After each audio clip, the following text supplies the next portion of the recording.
안녕하세요. 오늘도 사연살롱을 찾아주셔서 감사합니다. 저는 30대 초보맘이에요. 사람 팔자 시간 문제라고 하더니 그게 제 얘기가 될 줄은 몰랐어요. 결혼 전까지 저는 백화점 여성 의류 코너에서 일했어요. 거기서 지금의 남편을 만났죠. 당시 제가 일하던 샵에 손님으로 온 남편은 50대 여자분께 드릴 선물을 찾는다며 제게 대신 골라달라고 했죠. 그리고 며칠 뒤 남편이 다시 찾아왔어요. 이번엔 20대 여자 선물을 골라달라더군요. 전 여자친구 선물인가 보다 생각하며 미니 원피스를 골라줬는데 계산을 마친 남편이 원피스를 저에게 건네지 뭐예요. 이거 입고 자기랑 데이트하자더라고요. 황당했죠. 근데 솔직한 모습이 마음에 들었어요. 그래서 일단 만나보기로 했죠. 세 번째 데이트 날이었던가? 남편이랑 신촌 근처를 지나고 있었는데 외국인이 와서 길을 물어봤어요. 영어 포기자인 저는 쏘리라고 말하곤 종종 걸음을 쳤죠. 근데 뒤돌아보니까 글쎄 남편이 유창한 영어 실력으로 외국인이랑 대화를 하고 있지 뭐예요. 외국인 앞에서 주눅들지 않고 당당한 모습에 홀딱 반했어요. 알고 보니 남편은 한국어 어학당에서 외국인 학생들에게 한국어를 가르치는 강사더라고요. 어학당을 나가면서 박사과정을 밟고 있었는데 얼마 전에 논문이 패스돼서 학위를 따게 됐대요. 저희 샵에 들렀던 이유도 지도 교수님께 드릴 감사 선물을 사기 위해서였고요. 그날 이후로 남편과 전 사귀게 됐어요. 남편은 학벌도 좋고 아는 것도 많았지만 잘난 척하는 스타일은 아니었어요. 전 그런 점이 좋았고요. 최종 학벌이 실업계 고등학교 졸업인 저와는 천지 차이였지만 남편은 단 한 번도 제 앞에서 학벌을 들먹이거나 절 무시하는 일이 없었어요. 그건 지금도 마찬가지고요. 사귀고 얼마 안 돼서 시어머니 생신이었어요. 아직 정식으로 인사를 드린 적은 없었지만 그래도 남편과 제가 사귄다는 걸 알고 계시는데 그냥 모른 척할 순 없었죠. 그래서 직원 할인을 받아 유명 아웃도어 브랜드 매장에서 화사한 봄 점퍼를 사서 남편 손에 들려보냈어요. 그 일을 시작으로 남편네 집 식구들 생일이나 명절이 되면 의뢰 선물을 사서 들려보냈고요. 그런데 있죠. 남편네 집에서는 매번 제가 보낸 선물을 받으면서도 단 한 번도 고맙다는 말이 없는 거예요. 남편이 듣고 흘린 게 아닐까 생각했었는데 나중에 알고 보니 남편에 비해 학벌도 딸리고 직업도 처지는 제가 못마땅해서 그랬던 거더라고요. 특히 행정직 공무원이신 시아버지는 며느리감으로 교사나 자신과 같은 공무원을 바라셨대요. 그러니 서비스직인 제가 눈에 찰 리가 없죠. 그런 것도 모르고 전 결혼 전부터 시댁 식구들한테 열심히 퍼나르고도 정작 남편한텐 우리 부모님 양말 한 짝 받은 게 없네요. 우리 부모님께는 제가 죄인이죠. 3년 정도 연애를 하고 남편과 전 슬슬 결혼 생각을 했어요. 그래서 양가 부모님께 인사를 드리고 결혼 승낙을 받기로 했죠. 그런데 남편한테 그 얘기를 들으신 시부모님께서 펄펄 뛰며 반대를 하셨대요. 제 학벌과 직업이 마음에 안 드셨다나 봐요. 예상은 했었어요. 이제까지 하시는 걸로 봐선 쉽지 않으리란 걸. 그러던 어느 날이었어요. 매장으로 시어머님이 찾아오셨죠. 카페에서 얘기를 나누는 동안 시종일관 도도하고 냉랭한 표정으로 절 깔보듯 얘기하셨어요. 실업계 고등학교를 나왔다고? 얼마나 공부를 못했으면 인문계 갈 성적도 안 됐어? 아무리 그래도 그렇지 요즘 같은 세상에 대학도 못 나왔다는 게 말이 돼? 부모님께서 대학 가란 소리도 안 하셨어? 있잖아 아가씨, 우리 집은 말이지 애 아빠부터 나 정훈이 여동생까지 전부 A대 동문이야. 우리 양쪽 집안 통틀어서 대학 졸업장 없는 사람이 없다고. 내가 그쪽이 시덥잖은 대학이라도 나왔으면 이렇게까지 화가 나진 않아. 근데 고졸? 기가 막혀 정말. 이건 뭐 죽 써서 개 주는 것도 아니고 우리 정훈이가 뭐가 모자라서 그쪽 같은 여자를 만나야 돼? 입이 있으면 말 좀 해봐. 전 그날처럼 대학 못 나온 걸 후회해 본 적이 없었어요. 사실 저도 중학교 때까지는 공부를 제법 했었어요. 하지만 어려운 집안 살림을 모른 척할 수 없었죠. 실업계 고등학교에 진학한 것도 취업 때문이었어요. 남들보다 하루라도 빨리 돈을 벌어야 했거든요. 하지만 이런 더러운 꼴을 당할 줄 알았더라면 죽어라 공부해서 야간 대학이라도 갔을 거예요. 생각 끝에 남편한테 헤어지자고 말했어요. 저런 시어머니를 버텨낼 자신이 없었죠. 남편은 헤어질 수 없다고 제게 매달렸어요. 전 울면서 그날 시어머니한테 당했던 일을 얘기했어요. 남편과 헤어질 참이었으니 못할 게 뭐 있었겠어요. 그리고 나도 우리 집에서 귀한 딸인데 이런 대접 받으면서 결혼하고 싶지 않다고 했죠. 결혼 전에도 이런 식인데 결혼하면 날 사람으로나 보겠냐고요. 그리고 결정적으로 이런 일로 저희 부모님 속상하게 해드리고 싶지 않다고요. 평생 고생만 해오신 부모님이 무슨 죄냐고요. 부모님께 효도는 못할 망정 불효는 하고 싶지 않았어요. 제 얘기를 들은 남편은 그제야 제 뜻을 따라줬어요.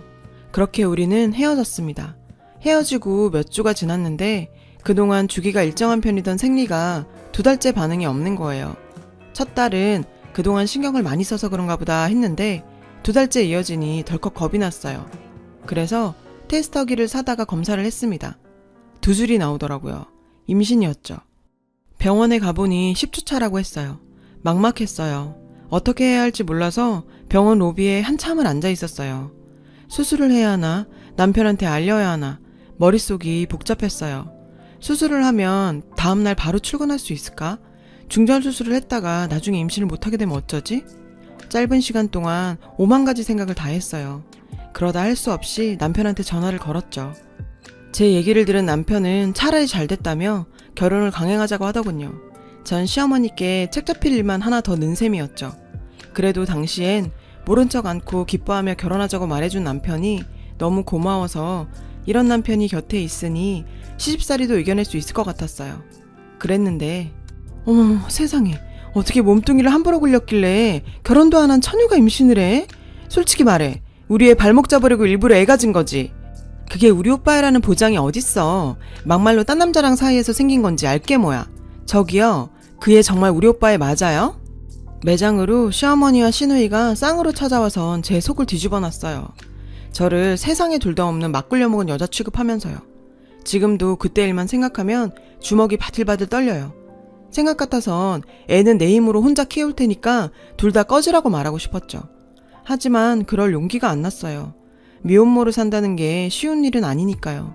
게다가 애는 또 무슨 죄예요. 그래서 전 그 수모를 감당하기로 했어요.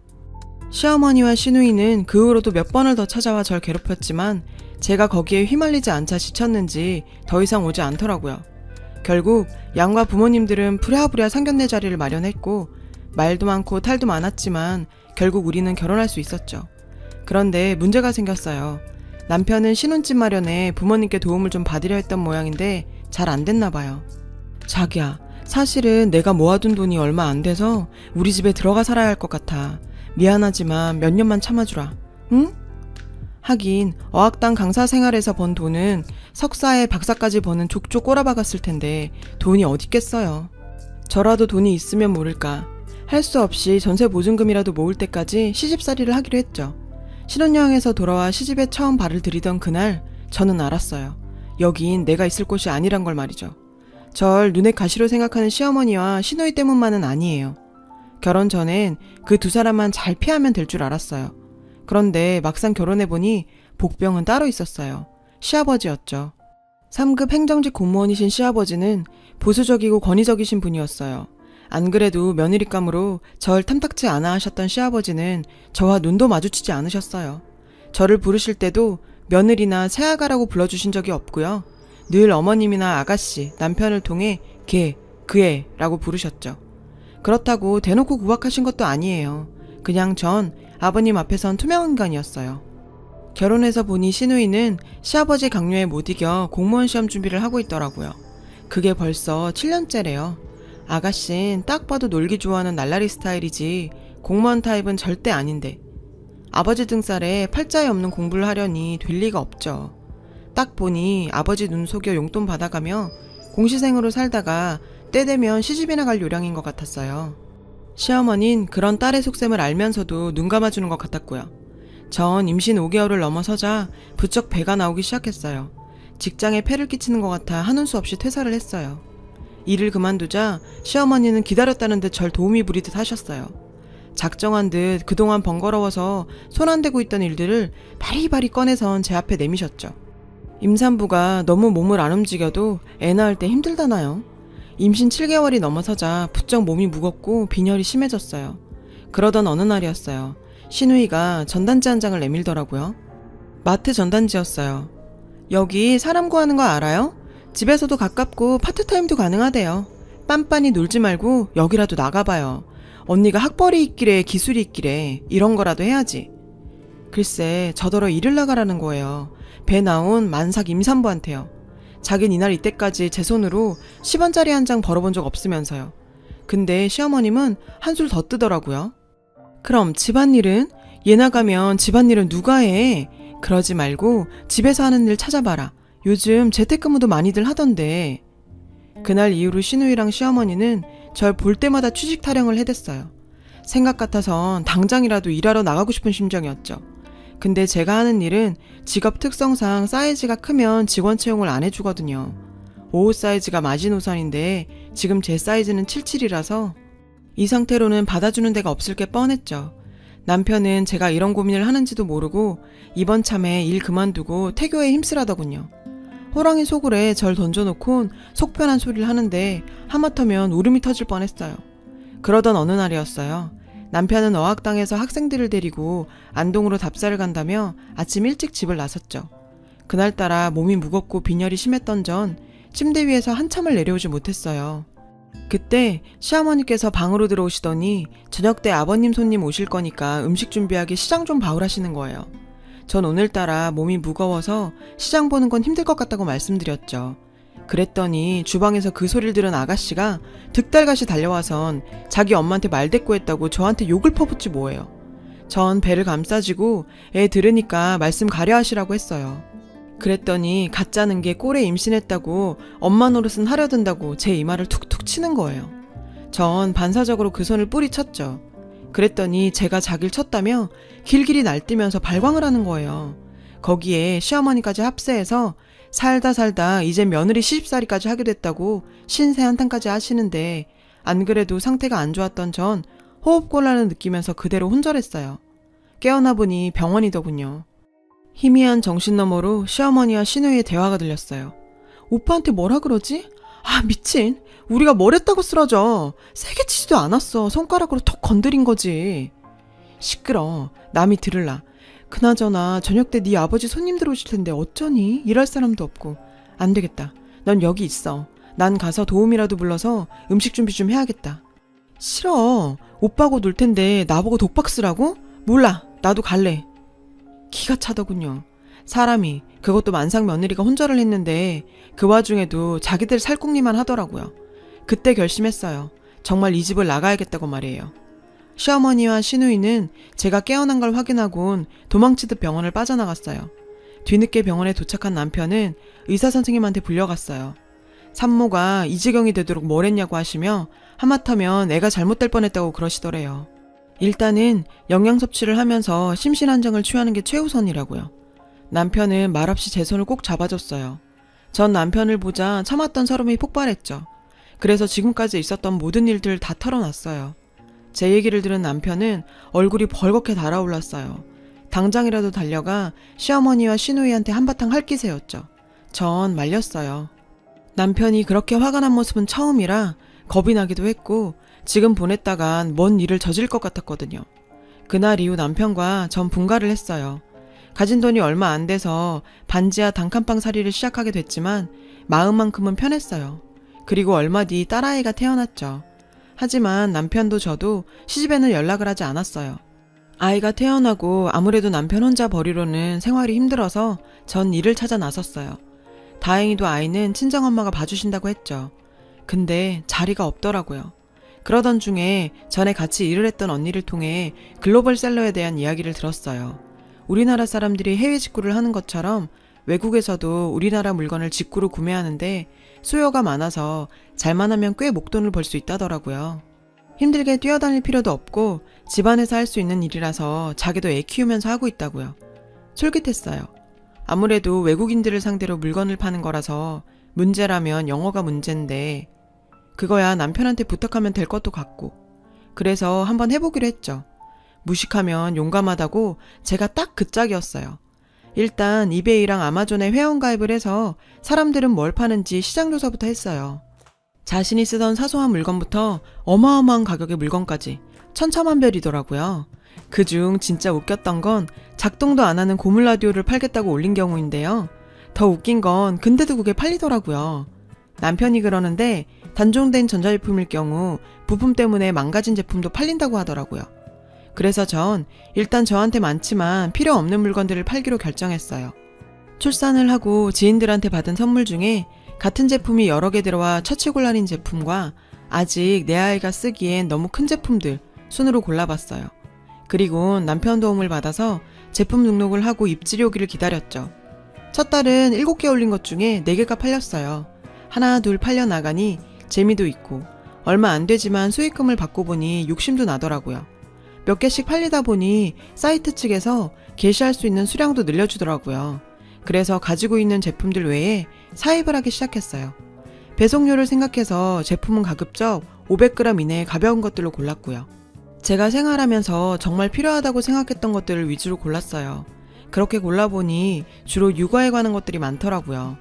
해외에서 포대기가 유행이란 얘기를 듣긴 했는데 정말 잘 나가더라고요. 엄마 가방, 아기띠, 덮버선도 잘 나갔고요. 리스트 품목이 늘자 주문 속도도 빨라지고 그럴수록 뭐가 부족한지도 보이더라고요. 아무래도 우리나라 사람들이 아니라서 생소한 제품에 대해 거부감이 있을 것 같아서 제품 설명을 좀 더 구체적으로 해야 할 것 같았어요.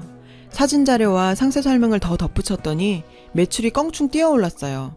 그렇게 저는 조금씩 글로벌셀러로 자리를 잡아갔어요. 일을 하다 보니 영어도 금세 늘더라고요. 기본적인 비즈니스 소통은 가능하게 됐죠. 매출도 순조롭게 늘어가다 보니 욕심이 났어요. 그래서 아이를 친정엄마한테 맡기고 본격적으로 이쪽 일에 뛰어들었죠. 3년 뒤 집도 사고 차도 바꾸고 돈 버는 재미에 빠져 시간 가는 줄 모르던 어느 날 시댁 소식을 듣게 됐어요. 시아버님이 공무원을 그만두시고 친구분 사업에 투자를 하셨다는 소식과 시누이가 클럽에서 만난 남자와 원나잇을 했다가 덜컥 임신을 해버려서 결혼을 하게 됐다는 소식이었죠. 남편은 그 사람들 사는데 관심 없다며 결혼식에도 안 가겠다고 하더라고요. 근데 전 꼭 가보고 싶었어요. 받은 만큼, 아니 이자 쳐서 되갚아주고 싶었거든요. 그래서 큰맘 먹고 산 명품 투피스를 입고 샵에서 메이크업까지 받고는 식장으로 향했죠. 시집 식구들은 벤츠를 끌고 식장에 도착한 절 보고는 기가 차다는 듯 혀를 찼어요. 애가 정신 있는 애야 없는 애야? 남의 자식 꼬드겨 나가 살더니 이제 혓바람까지 들었니? 꼴에 샤넬에 벤츠까지 하다 이제 남의 차까지 빌려 타고 다니니? 빌려 타긴요. 제가 차를 왜 빌려 타요? 어머님은 남들한테 옷이랑 차도 빌려 쓰고 다니시나 봐요. 궁상맞겠으리. 어머님, 저 이 정도는 벌어요. 저희요, 제가 번 돈으로 집도 사고 차도 사고 떵떵거리며 잘 살아요. 니깎게 뭘 해서 돈을 벌어? 글로벌셀러라고 들어보셨어요? 한마디로 외국인한테 인터넷으로 물건 파는 일이에요. 그게 재미가 쏠쏠하더라고요. 돈 좀 벌었다는 말에 시집 식구들은 눈이 동그래졌어요. 그 집에서 인간 취급도 못 받던 며느리가 벤츠 끌고 샤넬 걸치고 다닐 정도로 돈을 벌었다니까 놀랐겠죠. 게다가 지금 시집 형편이 말이 아니거든요.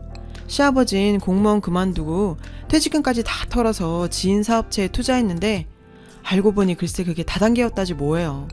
수익은커녕 일당이 이미 돈을 해외로 빼돌려서 10원 한 잔 못 건지고 탈탈 털렸다고 하더라고요.